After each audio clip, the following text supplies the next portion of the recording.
Imagine, você abre os olhos e o sol já nasce sobre o mar Egeu, uma lâmina líquida de prata recortada por velas que rangem, por remos que respingam, por gritos de mercadores que se confundem com o canto das cigarras.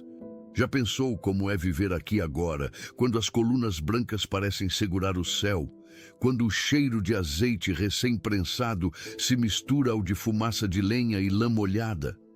Feche os olhos e se transporte para dentro de uma casa de pedra e madeira na Atenas do século V antes de nosso tempo. O chão é duro, de terra batida alisada com cal e cinzas. As paredes devolvem um frio discreto, mesmo com o calor que avança, e você escuta. Em pisos leves, um sussurro contido, o tilintar de vasos, a fricção dos fusos. Uma mulher respira perto de você, arruma o véu, e a vida inteira de sua casa gira como um tear. Ela é quem te guia. Ela é quem abre e fecha as portas invisíveis do cotidiano. Ela é quem quase sempre permanece, enquanto a cidade inteira se lança para fora. Você está na Grécia clássica, a terra dos deuses que andam entre mortais, dos oráculos que falam em enigmas, dos guerreiros de couraça bronze que brilham ao sol e dos filósofos que perguntam o que é a virtude, em voz alta nas praças. Mas sua cena não se passa no alto das tribunas, nem no coração barulhento da ágora. Ela se tece na meia-luz do Oikos, o lar, esse organismo vivo que respira pão, óleo, água, crianças, lã, silêncio e trabalho. O tempo é tenso, impérios nascem e ruem, cidades disputam mares e cercas, tributos e comércio correm como sangue em veias de pedra. O clima político ferve com assembleias, aliados, traições. O religioso embebe tudo. Cada gesto, cada refeição, cada parto, cada luto invoca uma presença, um nome divino, um presságio. A economia pulsa de campos e oliveiras, de vinhas que se agarram a colinas, de cabras que tocam sinos sonolentos, do bronze ecoando no martelo do ferreiro, do barro girando no torno do oleiro. E por baixo de tudo, como uma corrente subterrânea, corre a rotina das mulheres, invisível de longe, mas indispensável de perto. Você caminha pela rua estreita, poeira nos tornozelos, e percebe que as casas se fecham para fora, reservando sua beleza e seu calor para dentro. O barulho da cidade é um mosaico. Vendedores de peixe gritam o frescor de suas mercadorias. Meninos atravessam como faíscas. O cheiro salgado do porto se mistura ao de esterco, pão, suor, figos esmagados. Cães magros farejam. De vez em quando, uma risada cristalina corta o ar, vinda de onde não se vê. A vida se organiza em camadas. Homens que circulam pela ágora, cidadãos que votam e acusam, estrangeiros que fazem contas, escravizados que carregam ânforas, e mulheres que, como raízes finas, sustentam a árvore inteira sem se verem de longe. Você entra num pátio interno, a luz cai de cima como um quadrado líquido. No canto, uma cisterna guarda água fria. A casa é um labirinto de atividades: moer grãos, torrar cevada, coar vinho, tingir tecidos, amassar pão que vai inchar lentamente perto da brasa. E o som mais constante de todos: tuk-tuk-tuk, o tear. A lã passa entre dedos ágeis, os fusos giram. Os novelos crescem como luas pequenas, tecem-se mantos e histórias. Você acompanha a mulher que te guia. O nome dela se dissolve no tempo, mas seus gestos estão inteiros. Ela acorda antes que a luz encharque o pátio, sussurra uma prece a Héstia, senhora do fogo doméstico: guarde meu lar, guarde os meus, e tempera o dia com essa chama central. O pão é amassado, as azeitonas são lavadas, o azeite pinga em tigelas de barro como ouro líquido. O leite morno tem uma nata fina que cola no lábio. O cheiro da erva doce assovia no ar. As roupas são simples e belas. Um peplos que cai em pregas, preso por fíbulas que brilham discretas. Às vezes um chiton mais leve que dança com o vento. O véu, quando necessário, não pesa mais que uma promessa. Os pés, em sandálias gastas, aprendem cada irregularidade da pedra no caminho da fonte. Você sente a alça do cântaro mordendo o ombro, e a água, fria como segredo, desce pesada, exigindo coluna, paciência, retorno. Você vê o Oikos como um pequeno reino, um universo com leis próprias. Há a parte dos homens, a dos hóspedes e, mais recolhida, a das mulheres, onde vozes se baixam e risos se soltam em janelas de sombra. Meninas aprendem observando, e aprender é tocar sempre, tocar o grão, a lã, o bebê, a chama. A educação é uma coreografia de utilidade e cuidado. Não há alarde, há memória, como temperar a carne, como reconhecer o tempo do pão pelo cheiro, como lavar a roupa sem gastar a água do dia, como domar o tear para que o desenho saia inteiro. As mãos são bibliotecas. Você sente o peso das ausências. Os homens saem, vão discutir leis, vão negociar, vão para a guerra. A casa pulsa de presenças femininas, a dona, as filhas, as servas, às vezes escravizadas, às vezes mulheres pobres que vendem seu braço e seu tempo. Os passos delas compõem um relógio. Início no braseiro, meio no tear, fim na arrumação. A noite cai, e cai cedo. O escuro não é apenas ausência de luz, é presença de riscos, bandidos, sombras mal intencionadas, rumores, cobras que se aquecem nas pedras. A vida noturna é curta e controlada. A lamparina consome azeite, riqueza líquida. Por isso, o tempo do fogo é contado. Você fala baixo para não acordar os deuses pequenos do lar. Você atravessa a cidade e chega à ágora, mas não como cidadão. Você observa com certa delicadeza furtiva os debates que dançam como lâminas, as mercadorias empilhadas em cores, cerâmica negra com figuras avermelhadas, legumes que brilham ainda com orvalho, peixes com olhos de vidro, as vozes que se atropelam, as risadas derramadas. O vento traz um pedaço de hino vindo do templo, e a religião é uma ponte constante. Você sente o peso de oferendas nas mãos, figos, grãos, fitas, pequenas estatuetas. Nos festivais, a cidade inteira muda de pele. A música cresce, as ruas se enfeitam, o cheiro do incenso ocupa cada esquina. As mulheres se movem em conjunto, tecendo cantos, preparando banquetes rituais, levando cestos em procissões que ondulam como o mar. No Tesmofória, você está lá. A terra inteira respira com Deméter e Perséfone. A fertilidade é celebrada com palavras que não se dizem em outro tempo, com ritos que são segredos guardados na dobra do século. No Panateneu, viu?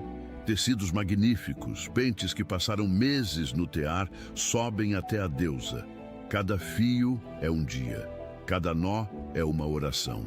Você percebe, no entanto, como o mundo dá pesos diferentes a passos diferentes. Em Atenas, a palavra cidadania é uma fronteira alta. As mulheres, as estrangeiras, as escravizadas, ficam do lado de baixo dessa muralha política.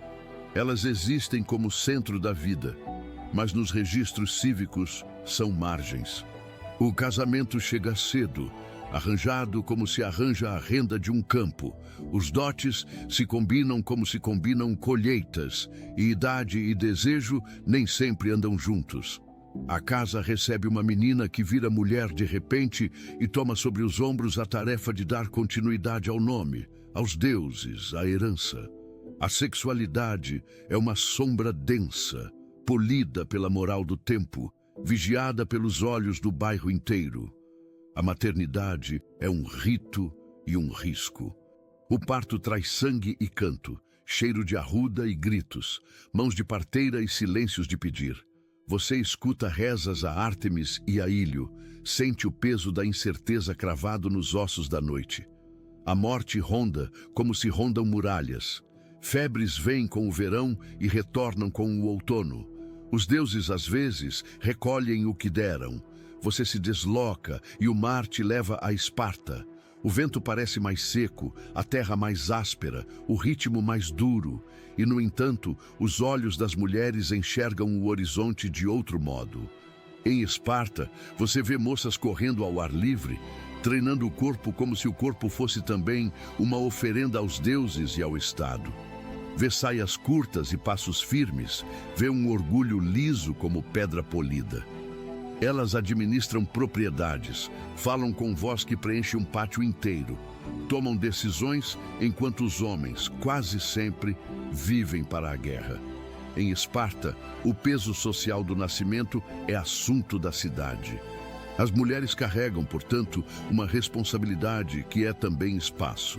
Cuidar, cultivar, contar. A liberdade é atravessada de exigência. Não há fantasia de igualdade, há outra arquitetura de obrigações. Mesmo assim, o contraste reverbera. E você o sente na pele, como um vento diferente. De volta a Atenas, você percebe que, apesar da ideologia do recolhimento doméstico, o mundo feminino não é apenas quarto escuro e tear. A água é coletada nos pontos comuns. O corpo, de vez em quando, caminha até o templo. As compras pequenas são delegadas como pequenas excursões. As visitas aparentes traçam um mapa de afetos e estratégias.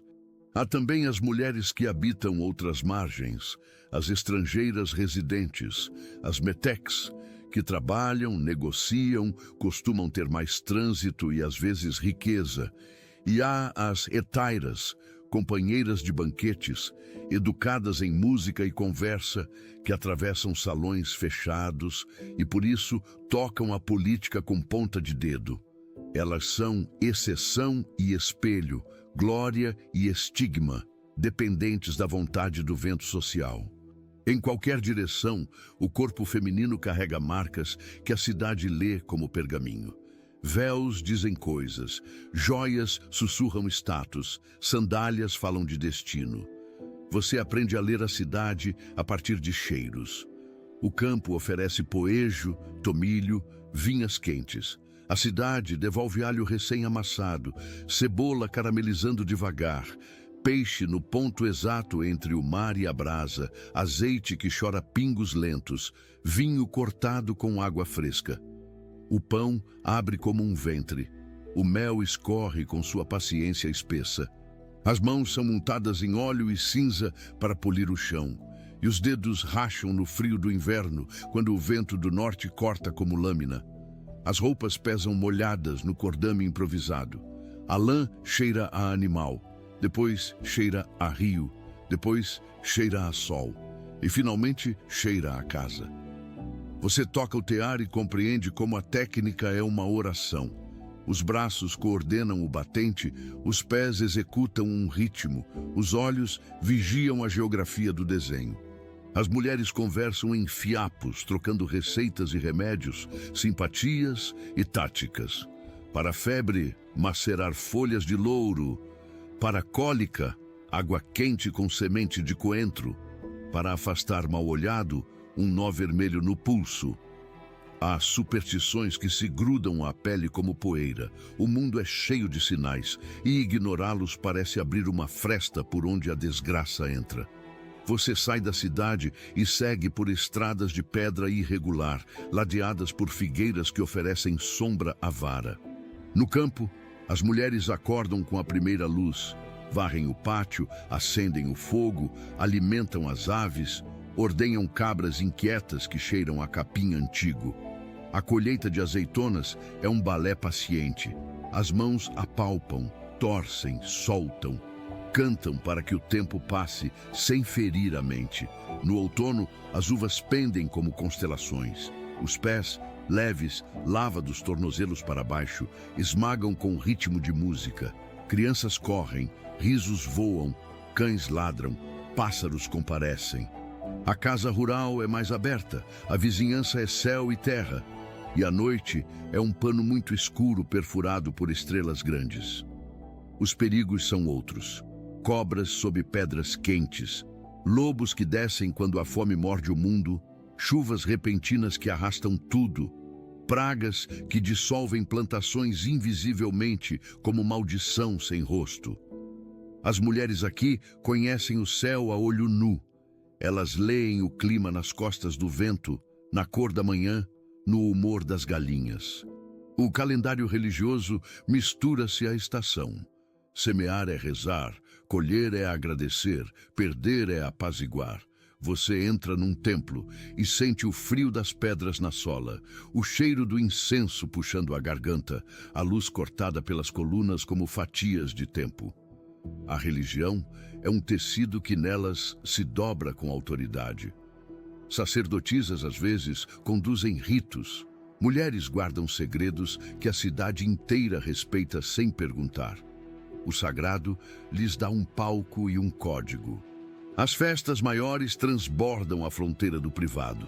Você vê cestos na cabeça, vê coroas de folhas, vê vestidos que cintilam com fios metálicos, vê lágrimas que molham a face quando um nome divino é pronunciado com medo e esperança. No Tesmofória, a terra é ventre e túmulo, e as mulheres se tornam ponte entre o mundo de cima e o de baixo. No culto a Atena, o tear chega ao altar, e por um instante, o trabalho de casa vira bandeira de cidade. Tudo pulsa junto. Você alcança os limites proibidos de um simpósio. Do lado de fora, o som é um vinho morno, risos profundos, taças que se tocam num tilintar que se repete, música que vem de cordas dedilhadas, o cheiro de vinho cortado com água perfuma o pátio, ervas, resina, mel.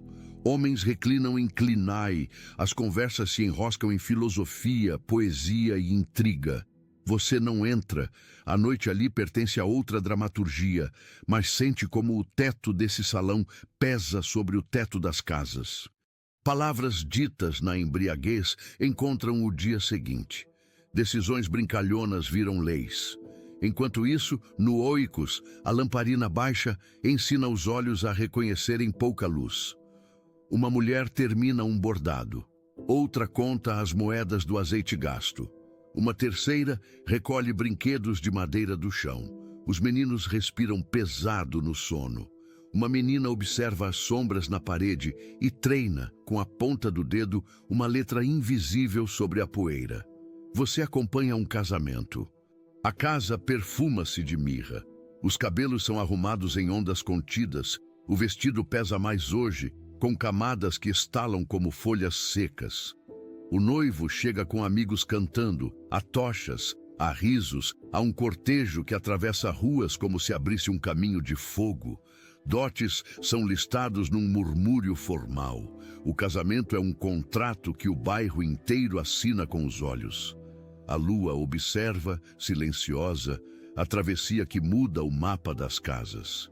A noiva é agora senhora de outro fogo, guardiã de outra porta. Entre a festa e a obrigação, há uma distância curta como o intervalo entre uma inspiração e a próxima. O futuro, filhos, herança, alianças, lutos, se senta à mesa sem pedir licença. Você visita um parto, o quarto ferve de vida, panos pendem como bandeiras, uma bacia aguarda água quente fumegando como tarde de verão. Ervas em cinza desenham um perfume de floresta. As parteiras têm mãos pequenas e firmes, olhos que não titubeiam, vozes que rezam entre comandos.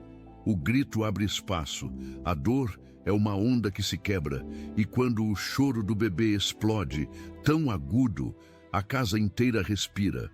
Alguém oferece um fio de lã à deusa.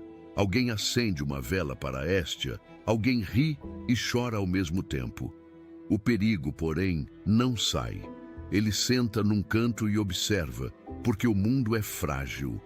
A febre pode subir, a hemorragia pode designar outro roteiro. Há remédios, há encantamentos, há promessas. A vida tão nova pende de fios que as mulheres seguram com os dentes, com os olhos, com as mãos. Cada sobrevivência vira festa pequena. Cada perda vira pedra no fundo do peito que não pesa por fora, mas pesa sempre. Você se lembra de que a escravidão tece uma outra camada. Algumas mulheres trabalham sem dono de si, seus passos pertencem a outros, seu corpo tem fronteiras invadidas por ordens, não por escolhas. Elas amamentam filhos alheios, cozinham para mesas que não são suas, carregam água para bocas que a chamam de coisa. Seus sussurros são mais baixos, seus risos são mais raros. Mesmo assim, elas existem com uma teimosia que a história nem sempre quis guardar. A cidade se mantém de pé também, sobre seus braços. Você se aproxima do teatro, a luz fecha e abre, conforme o dia corre. As pedras do anfiteatro guardam calor, a multidão é um tecido vivo de expectativa. Na cena, mulheres falam em vozes de homens mascarados, mas falam. Antígona ergue-se como coluna de coragem. Medeia rasga o mundo com dor e lógica cega. Lisístrata convoca um boicote que mistura riso e pólvora. As personagens transbordam a barreira da polis e invadem a Oicos com perguntas que ardem. Você, do alto da arquibancada, treme. A arte atravessa os muros e, sem pedir licença, pousa no interior das casas como um passarinho intruso. Ali, nos versos, se diz o que não se podia dizer em voz baixa naquele pátio. E a cidade aprende alguma coisa, mesmo quando finge que não. Você observa a medicina do dia. Cataplasmas pastosas, cheiro de vinagre que arde na narina, folhas quentes sobre a pele, banhos em águas que lembram as mães, o abandono tenso dos doentes a deuses que gostam de criptogramas. Uma tosse que não passa vira mau agouro. Um inchaço é visto com ceticismo. Uma dor de cabeça constante é a assinatura de um espírito que se ofendeu. As mulheres guardam repertórios de cura que a cidade, por vezes, chama de feitiçaria, quando o medo é grande. E ainda assim, são elas que primeiro amparam, medem febres com a palma, reconhecem o perigo pelo ritmo da respiração de uma criança. O inverno se instala com vento cortante e traz resfriados, reumatismos, ossos reclamando, dentes doloridos. O verão traz moscas, feridas que inflamam com rapidez, água que precisa ser vigiada de perto. A morte, quando chega, é ritual. Banhos do corpo, ungüentos que colam o passado na pele, lamentos contados em sílabas, cortejos que aprendem a caminhar devagar. As mulheres conduzem a última arrumação como quem arruma um quarto para o hóspede que partiu. Você assiste à política à distância. Homens falam de guerra e glória, enquanto os mantos se enchem de poeira. Navios partem pesados, voltam mais leves ou não voltam. A cidade se entristece e se inflama, e as mulheres carregam essa oscilação como se carrega uma cesta muito cheia, equilibrando com quadril e fé. Quando a peste chega, e ela chega como um fogo que não se apaga, e a cidade aprende de repente a palavra impotência. O cheiro de morte abre sulcos no ar. Os templos se enchem de pedidos. Os médicos tentam, as rezas tentam, os deuses se recolhem e voltam com a chuva. As mulheres, como sempre, lavam panos, medem febres, enterram amores, e a história do seu futuro agradecerá em silêncio.